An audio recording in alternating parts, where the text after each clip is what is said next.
Hey everyone, Walter Crosby with Helix Sales Development, your host of Sales and Cigars. Today's episode, I want you to listen to this, at least this intro. My guest is Jessica Yarbrough, and her business is about helping coaches and to develop a bigger program to go out and be able to grow their business and scale back the amount of time that they're putting into the business. But what we really talk about here is something that's applicable to every entrepreneur, every business owner that I've ever met. These ideas are what we should be thinking about. Jessica puts some ideas forward that are going to help you think about your business a little differently. Think about how you can think about your pricing strategies. You can think about how you're building your business, what pieces are missing. So go grab a cocktail, grab a cigar, strap in for another impactful episode of Sales and Cigars.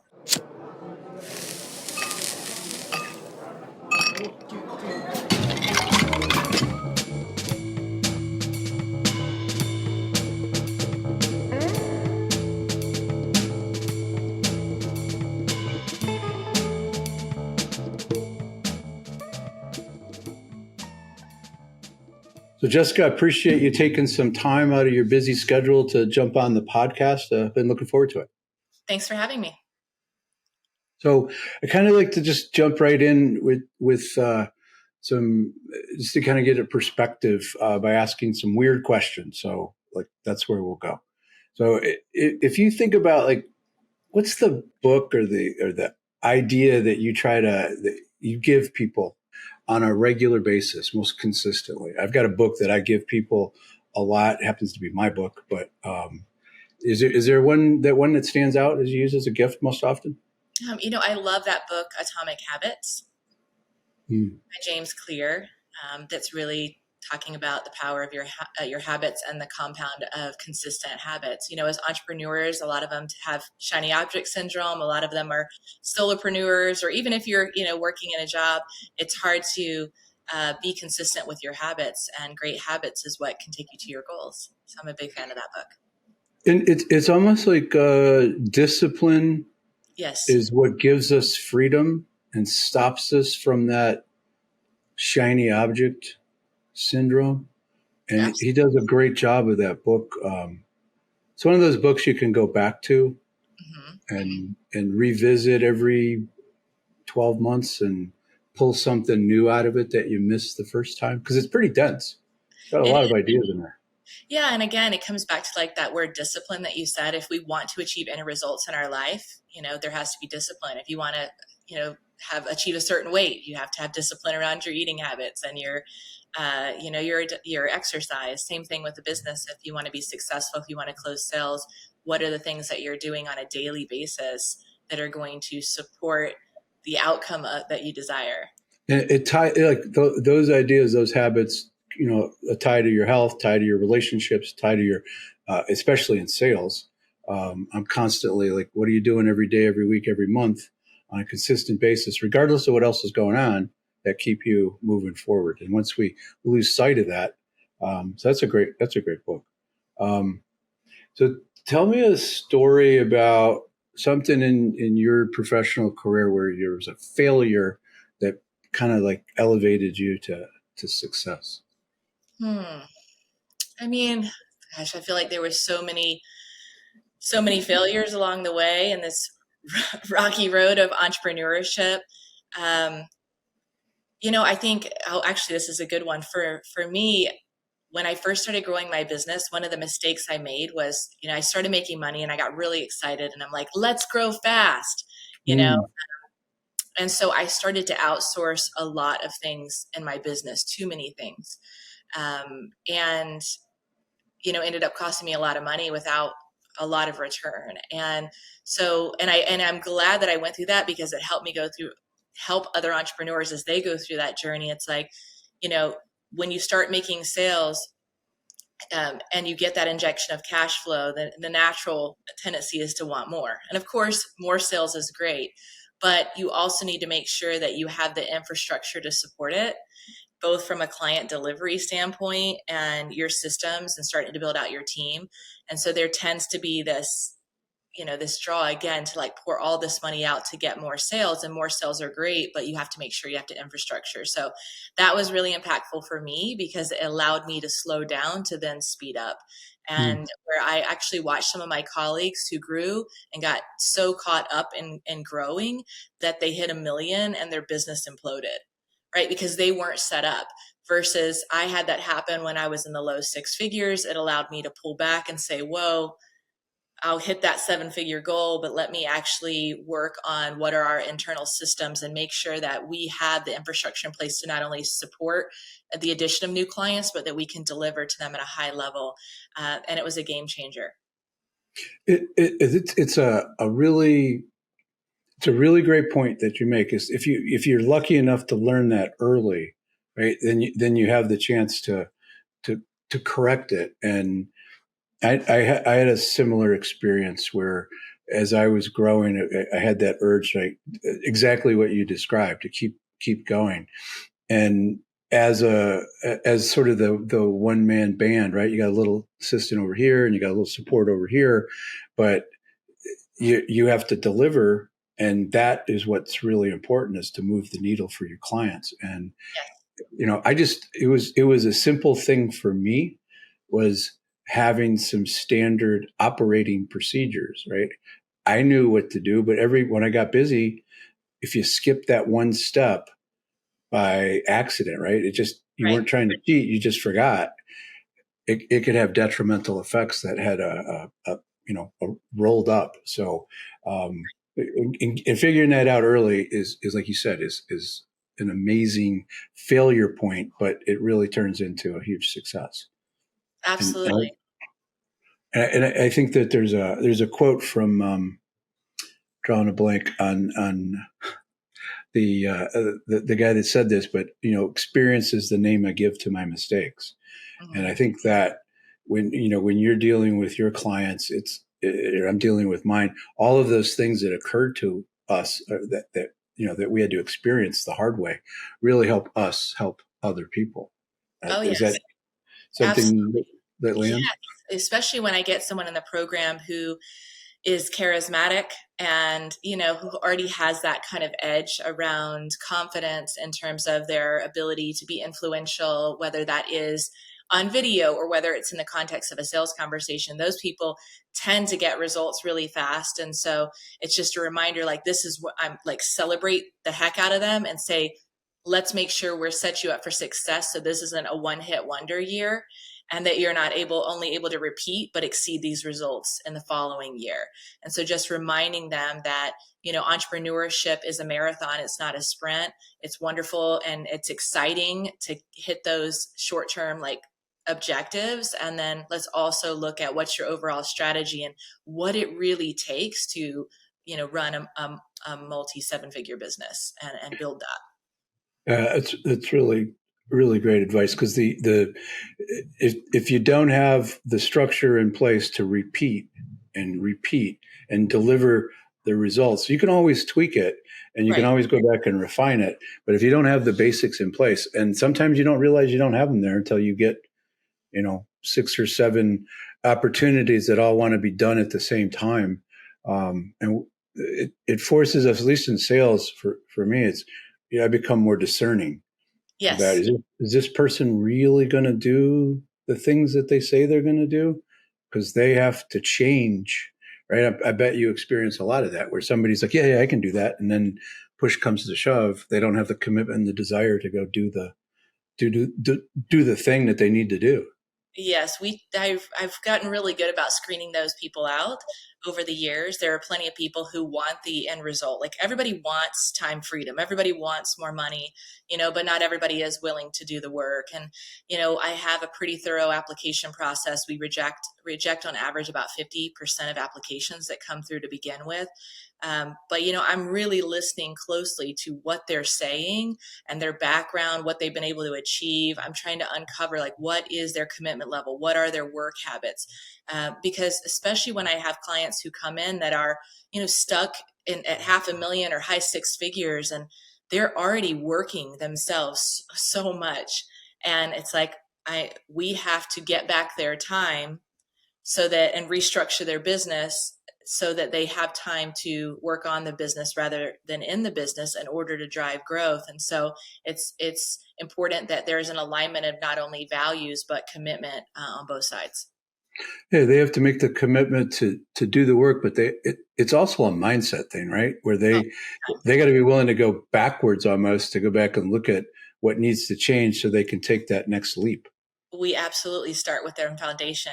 We look at their ideal client, what their offers are. It's like we can't start just marketing.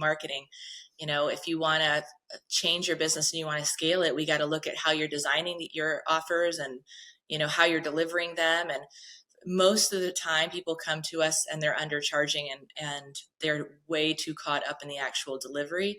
And so there's a disconnect and they start to resent their clients, right? Because they know they're not charging them enough and they're giving and giving and giving, and they're stuck at the same revenue for 5-10 years and they're ready to break free. And so we do have to make shifts around their strategy and the structure, but also absolutely their mindset and what does it really mean to shift into selling to higher level clients and delivering at a different level. So what comes first in your process? Is it the mindset after they've gone through the application process and you're convinced they're willing to do the work?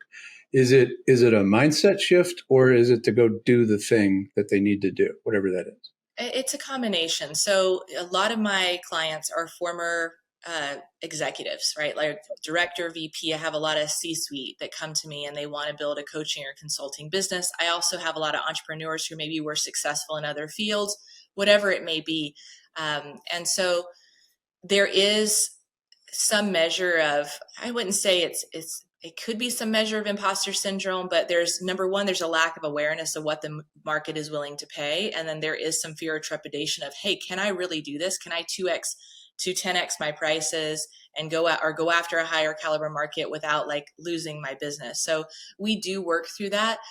We do have someone that specializes on the mindset side of things, but I'm very practical and I'm a strategist. And I know that if we can get them confident on speaking the language, being able to articulate their value and have a solution that they're proud of and can powerfully and concisely like pitch, I know that they're going to be able to close the deal because I'm going to give them all of that information and training.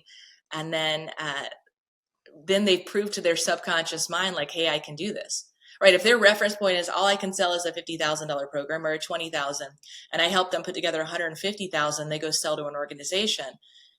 Now they have a new reference point of what's possible. So their whole mindset shifts. And the only thing they ever say to me, can you guess what it is after they close the sale?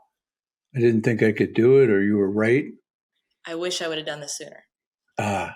Because how many, maybe this is true to your listeners, how many of you guys are listening right now knowing that you should be making more money, that you're not charging enough? And you're like, it because there's telltale signs like the resentment, exhausted, on the burnout, losing your passion, right? Why? I love this is what I do. Why am I not passionate about it? Well, you're probably not being paid enough. And right. these people have the money. What are the results you're getting your clients? Is there a disconnect? Are you saving them or making them hundreds of thousands or millions of dollars and charging them pennies? Like, in your heart. And so it's kind of like when you're supposed to leave a job, right? And you just sit there and you just wait for years to leave. So you got to take action, get the confidence, close the deal. You'll wish you would have done it sooner. You can't change the past, but you can change your future. Absolutely. It's a really great way to look at it. And I was looking at, I don't do a lot of research for these. It's just sort of my thing because I want to be curious. But on your website, you've got a list of questions. If somebody goes there, go to the show notes and go grab your website.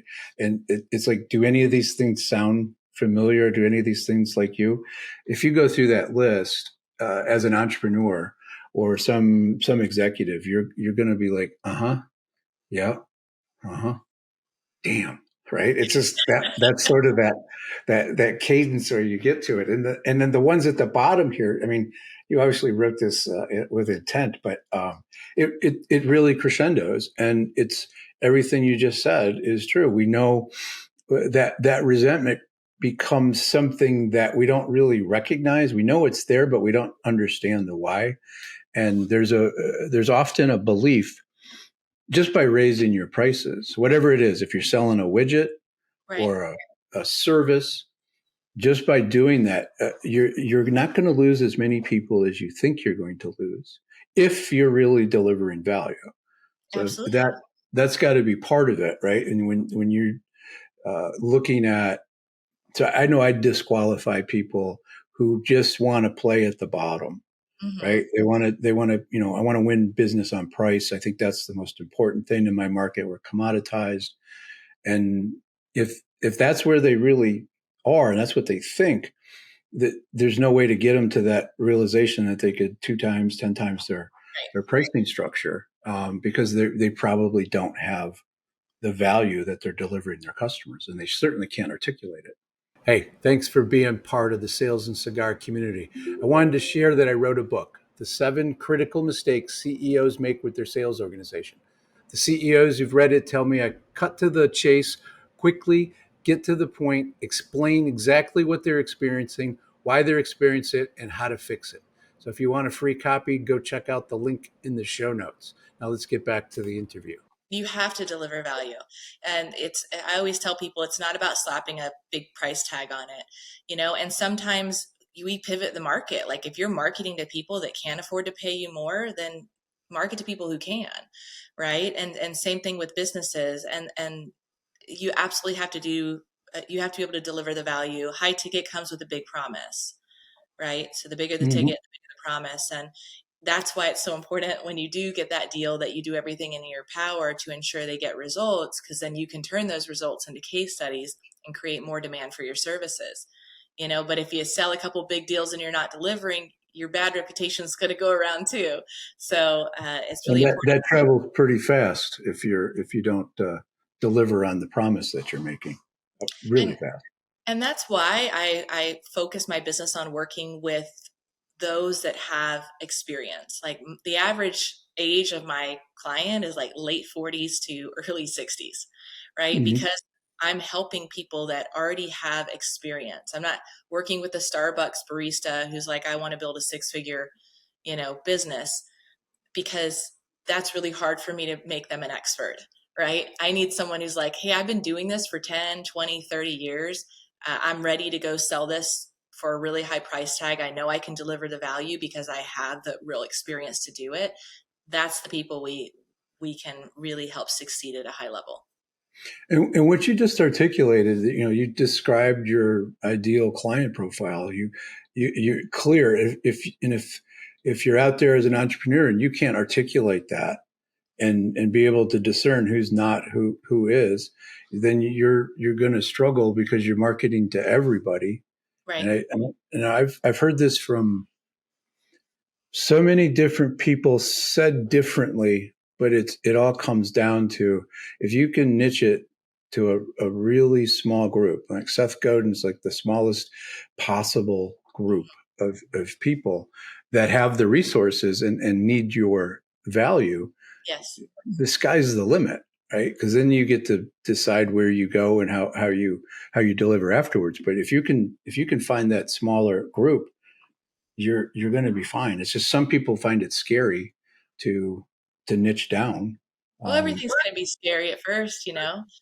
But I totally agree. What you're describing is, so I teach a concept called the ladder of influence, and there's 4 levels of influence. The bottom is the trap of the generalist, and that holds entrepreneurs back. Jack or Jill of all trades, master of none, trying to be everything to everyone and end up being nothing to the one person that matters. Mm. Um, and so, absolutely, the name of the game is niche and specialization. And once you start to specialize, you can go up into that next level, and then you can start to build credibility and become an expert for that niche. So absolutely, you're right on the mark with what you said. And I would say that 90% of the entrepreneurs that work with me have a fundamental communication issue. Mm. Like that's why they hire me, because they're somewhere in one of those. Like maybe they're a generalist, or maybe they start to do specialization, but they're still all over the place with their messaging. They can't articulate their value or their ideal client. And so if you cannot communicate your value, you're going to run out of runway before ever taking off. So you have to address the communication. And it's more important than funnels. People get so caught up in this. I always laugh and say, I've sold my first $30,000 and $50,000 coaching packages. I didn't have a website. I had a landing page with an ugly order form that you put your credit card information in. So it wasn't about the, like, funnels are wonderful and these assets, and I'm established and I have beautiful things now, right? But it's Mhm. not necessary. Can you articulate their pains? Can you articulate your value and your solution? Can you have a powerful sales conversation where there's rapport, there's trust, there's that transference of confidence and certainty, which is what they're buying, that you're the best person to hire them? Then they don't need a website. They don't need they will buy. And that is more powerful than all the fancy technology being sold to entrepreneurs. Oh, 100% agree. The person that's getting ready to get ready, and I need to have my website ready, and I need to have this pretty piece of PDF that's ready to go out. Like, no, you're not even clear on what your potential customers or clients, you're not even clear what their problems are. You don't speak their language. Right. And from a sales perspective, we see that an entrepreneur will hire salespeople and assume that that salesperson knows how to message and knows how to tell the story. When they'll be able to tell the story, but we have to give them the framework. We got to tell them as the entrepreneur. We can't assume that that salesperson understands. So that's one of the first areas that we want to help them with is real basic, clear. Like, what do your customers care about? What's how do they make money? What is their concerns? What's their language? And it's actually pretty scary. Like, they have no freaking idea, who their customer is and what they struggle with. So It's really common. But like you said, it's good that you're addressing that, because you cannot be effective at sales if you don't know that. You can't just follow it, a script if you can't relate to them and not understand really what they're struggling with and how to position your product as the best option, your product or service, right?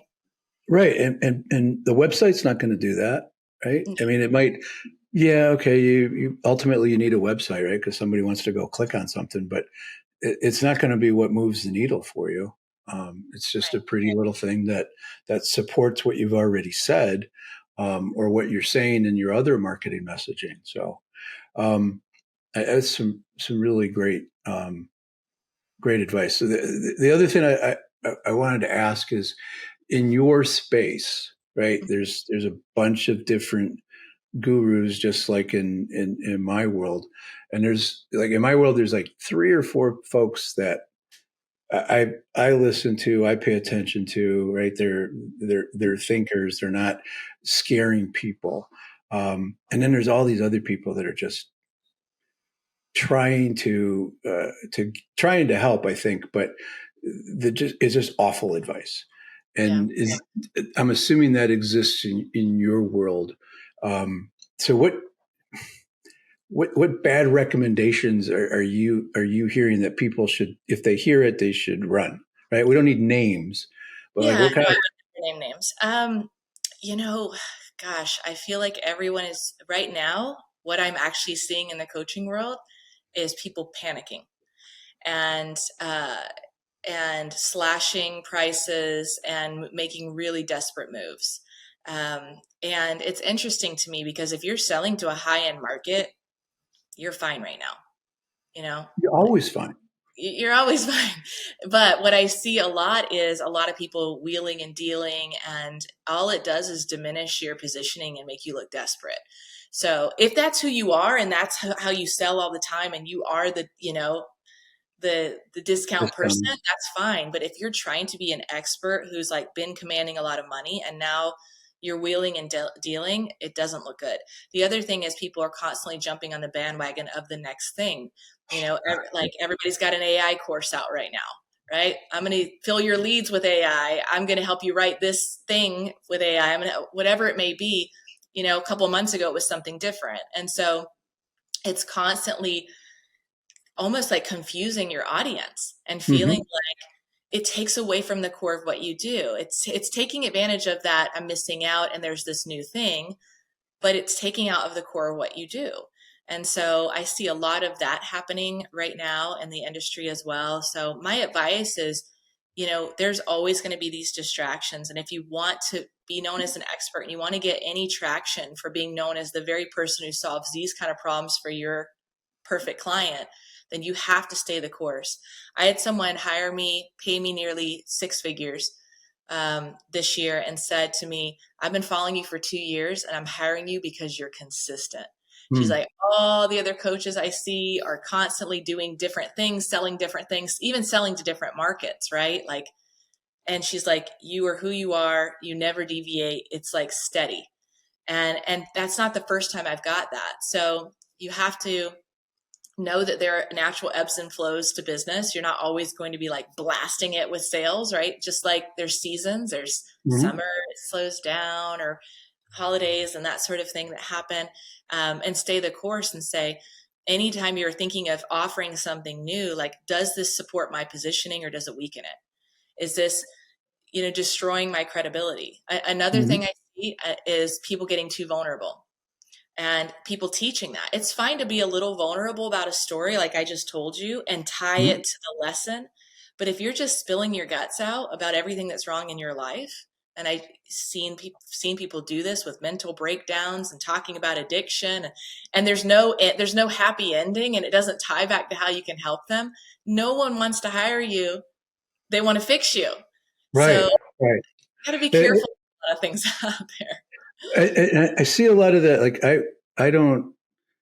There's one social media platform that I sort of focus on, and then the rest of them I don't even pay attention to, right or wrong. It's just how I look at it. And the reason for that is eh, for what you just described. Like I don't care what you had for dinner. I don't care where you're going this weekend. I don't. It's not that. It's not relevant to me. And then Right. I've even on platforms like LinkedIn, I see people, sharing those kinds of stories. Like what value? They don't loop it back like you said. Right. And it's just like, okay, it's cool every once in a while to share something about Yes. your Every once personal in a life, while. Yes. but it still has to come back to the lesson Yes. that you're trying to make. It's not about um, something crazy going on in your life, and we all have that. It's consistent. We all have craziness, but we don't need to put our dirty laundry on the internet for everybody to see. Well, nobody Um, wants to hire that, right? Like if your message is I don't have it together and I'm dealing with a lot, and nobody wants to hire that because they're already dealing with a lot. Every entrepreneur comes to me, they're in a sense of overwhelm, right? They're overworked and underpaid and trying to scale and confused and everything else. And so you need to be that uh, tree, like solid. I've got what you need. We're here for you. We can support you. I'm grounded. My roots go deep right, into the ground. right. We're going to go through some storms, but I know how to navigate that. I can use it. You have to have that solid base. Absolutely. And I was going to ask you, like, what are you most proud of in your business? And one of the things I heard you say, and you can feel free to elaborate on it, but you've been that's one of the greatest compliments you can get is somebody, I'm hiring you because I've been watching you, and you've always been straight, that tree with the long roots. Uh, that's got to be something you're proud of. Is there anything else that sticks out in your mind? I think it's a couple of things.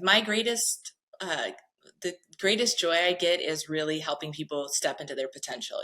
When someone who is clearly knows what they're doing and they've been stuck for years at the same level, and then I hold up a mirror and show them their greatness, and they're able to confidently use the strategy to go and make a lot more money and change their lives and the lives of their family. That's the greatest gift. So I would say number one, I'm proud of that. Number two is I really walk the talk, right? So I teach people how to build a business where you can work with fewer yet higher paying clients and really get your time freedom. And I've been able to do that. I'm a single mother. My daughter's almost 9 years old, and I've built this company raising her. It was the hardest thing I ever did in those first couple of years, I will tell you that. Hmm. But today I have a business that can run without me. I work about 25 hours a week. I have an amazing team. I have amazing clients. I have amazing systems.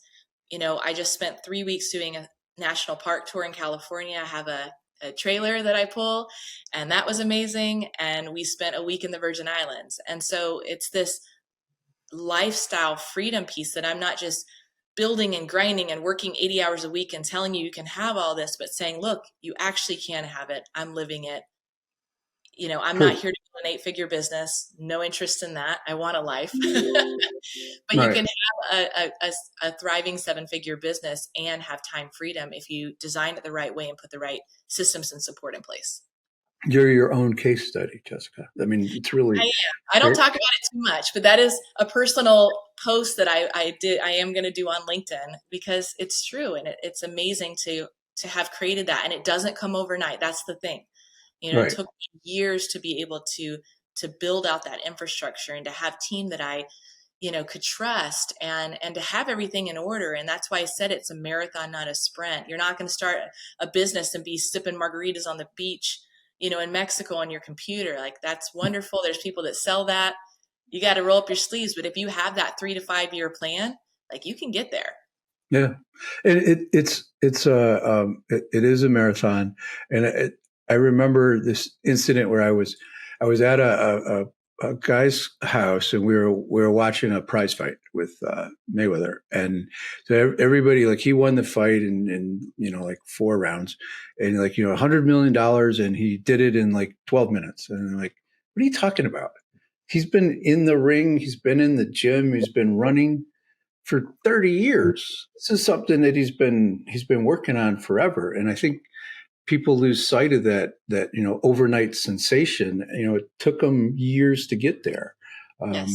And it takes a lot of hard work. And then that's the stuff that we should be proud of, is that the stick to itness of trying things, failing, and getting up and going, and then knowing when it's time to ask for some help. Yeah. Failing forward. I mean, entrepreneurship's not for the faint of heart. You're going to have some No, scrapes it and is not. bruises, right? I It mean, is that's not. it. And, I actually talk about like lessons and mistakes on my YouTube channel, because I don't feel like people talk about this stuff enough. They just talk about, hey, the result, everything's peachy.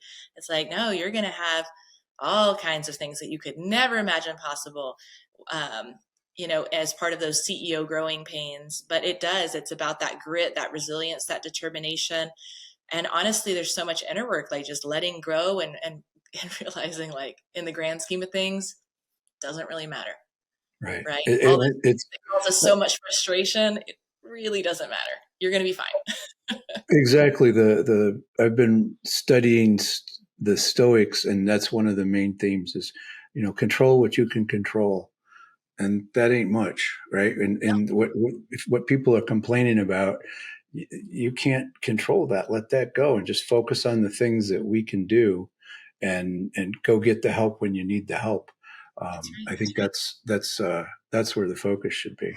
So, one last big question. It's not really big, but past or present, do you have a relationship with cigars? I wouldn't say I have much of a relationship. I certainly tried them in my 20s, but not since then. What did you think? I thought it was fine. It was a bit smoky. But my mom was a CEO, and all of her board and colleagues, they were all in the kind of the construction owner industry. And those guys always were smoking cigars, so I definitely tried it. But outside Yeah. of that, I haven't done it again.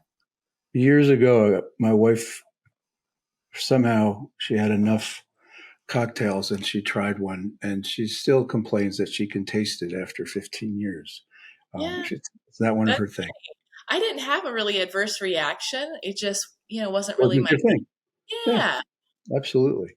So, you shared a lot of great advice and a lot of ideas here. If somebody, we're going to have a bunch of things in the show notes for them to grab you, but what's the best way for them to reach out to you? What's your preference? I would say number one is to connect with me on LinkedIn and just send me an outreach message and let me know you heard me on the show. Follow my content there, download my resources. And then, of course, if after reading and learning more, you want to have a conversation, you can certainly apply for a call. Awesome. And there's some great content that you have going with in your YouTube. That's something that people should subscribe to because you share a lot of real valuable ideas and data. So, any parting thoughts before we jump off? I think that summed it up pretty well. I mean, you said something at the end, provide value, and that is how I built my platforms. People always ask, how do you do it? How much value can you provide to people? You provide value, you educate them, you're going to get great people coming to you to work with you. So if you're an entrepreneur, think, how can I add value? Awesome.